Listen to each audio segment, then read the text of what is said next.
guys, I am Prajakta. And I am Priyanka. If you like our video, then please Subscribe like and share. Hey everyone, I am Prajakta. Welcome back to our channel World of Sister Fun. Hope you all are doing well.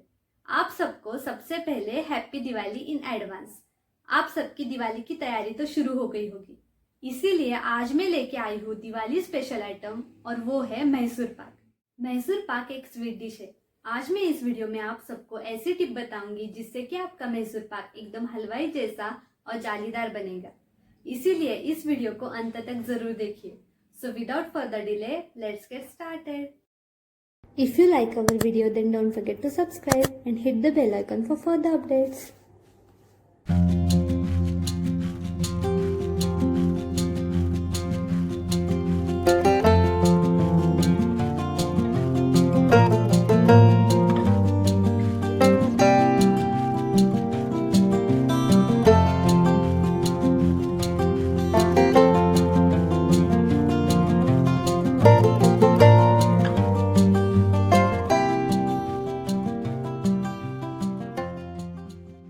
सामग्री: 1 कटोरी बेसन का आटा,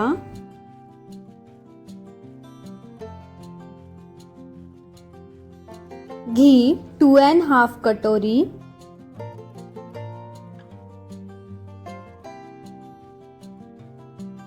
एक कटोरी चीनी और इलायची पाउडर 1 छोटा चम्मच।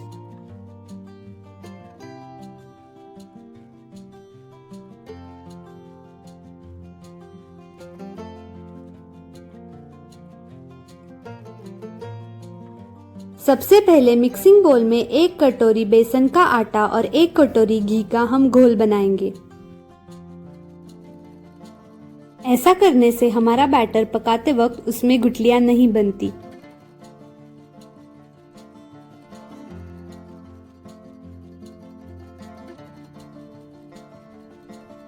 इसीलिए इस मिश्रण को हम अच्छे से फेंटेंगे। इस तरह से हमारा बैटर तैयार है। अब इस मिश्रण को हम साइड में रख के शक्कर की चाशनी बनाएंगे।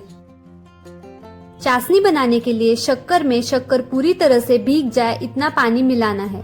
अब इसे गैस पे चढ़ाते हैं।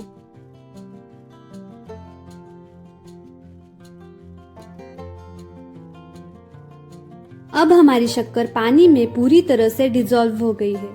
अब इसे हमें और थोड़ी देर तक चलाना है। हमारी चाशनी पूरी तरह से बनी है या नहीं ये चेक करने के लिए हम एक टेस्ट करेंगे। चाशनी की कुछ बूंदे हम पानी में डालेंगे। अगर चाशनी की बूंदे पानी में डिसॉल्व हो रही है तो हमारी चाशनी अभी तक पूरी बनी नहीं। इसीलिए इस मिश्रण को और थोड़ी देर तक चलाएंगे।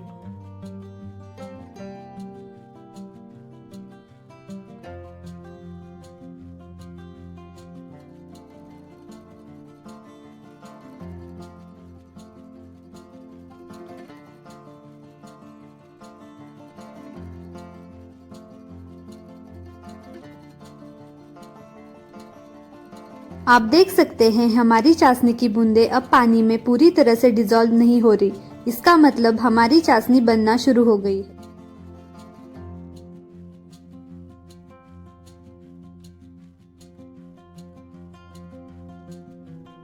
अब ये चाशनी पानी में नहीं घुल रही, इसका मतलब हमारी चाशनी अब तैयार है। अब इस चाशनी में हमने पहले बनाया हुआ बेसन और घी का मिश्रण हम ऐड करेंगे। इस मिश्रण को हमें कंटिन्यूअसली चलाते रहना है। अब हमने गैस को एकदम धीमी आंच पे रखा है। आगे की पूरी प्रोसीजर हम धीमी आंच पे ही करने वाले हैं।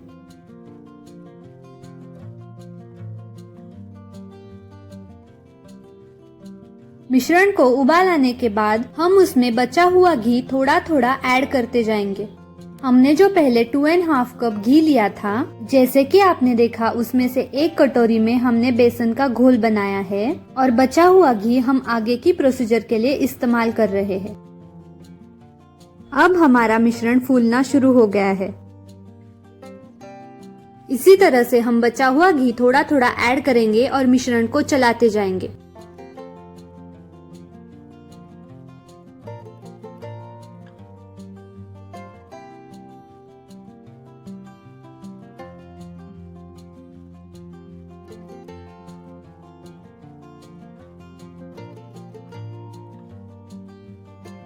आप देख सकते हैं हमारे मिश्रण का कलर चेंज हो रहा है और उसमें थोड़ी थोड़ी जाली बनना शुरू हो गया है।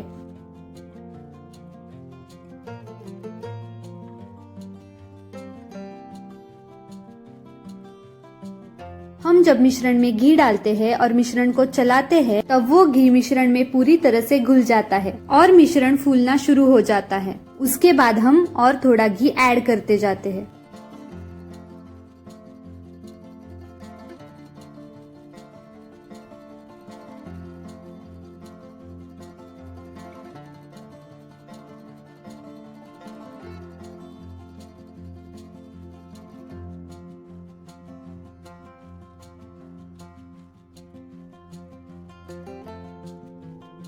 अब हमारे मिश्रण में से घी अलग होना शुरू हो गया है और पूरे मिश्रण में जाली बन रही है। अब हमारी रेसिपी फाइनल स्टेज पे आ रही है।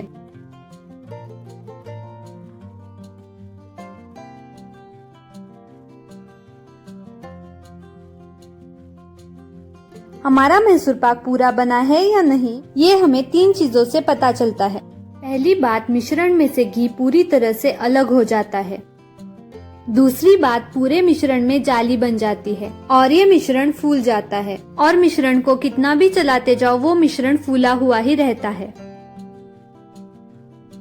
और तीसरी बात, मिश्रण पतीले के सरफेस को पूरी तरह से छोड़ देता है।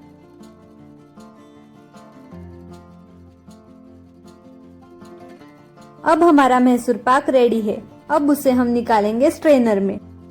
इस तरह से बड़े प्लेट में हमने एक छलनी रखी है, उसमें हम ये बैटर निकालेंगे। ऐसा करने से बचा हुआ घी छलनी में से बाहर आ जाता है।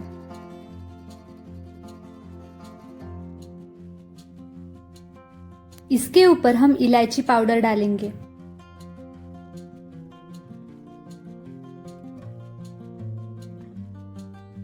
इसे हम ठंडा होने के लिए रखेंगे।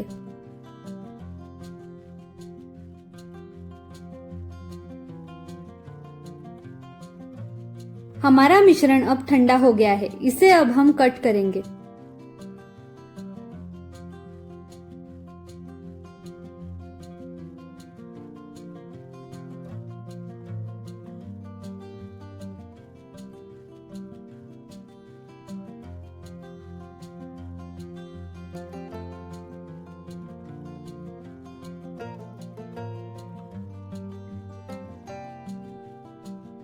और ये है निकला हुआ घी, जिसमें हम बेसन सेक के बेसन के लड्डू बना सकते हैं।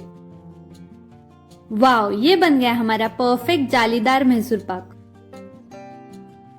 इसमें एकदम हलवाई जैसे 3 कलर भी आ गए हैं, बीच में ब्राउन और ऊपर नीचे येलो।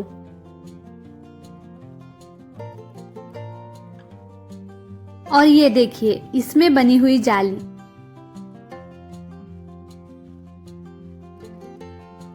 तो कैसी लगी ये रेसिपी? इस दिवाली में ये रेसिपी जरूर ट्राई कीजिए और हमें कमेंट सेक्शन में बता दीजिए। Once again, happy Diwali to all in advance. Thanks for watching.